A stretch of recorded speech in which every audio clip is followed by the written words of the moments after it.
May dalawang magkaibigan ang parang magkapatid, di niya namalayan na alas 11 na, planang gabi dahil sa sarap ng kanilang kwentuhan.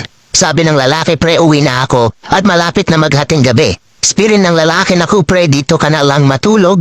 Kasi pag ganitong oras maraming nagpapakita dyan sa sementeryo. Sabi ng lalaki, di pwede pre kasi pagagalitan ako ng asawa ko. Buti na lang may naisip yung kaibigan niya.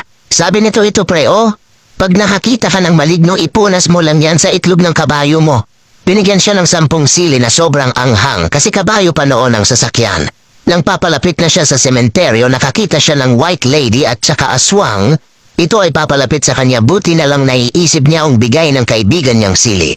Bumaba siya sa kanyang kabayo at pinunasan niya ng 7 sili ang itlog nito. At biglang tumakbo ng matuli ng kabayo sa hapdi at iniwan siya ng kabayo.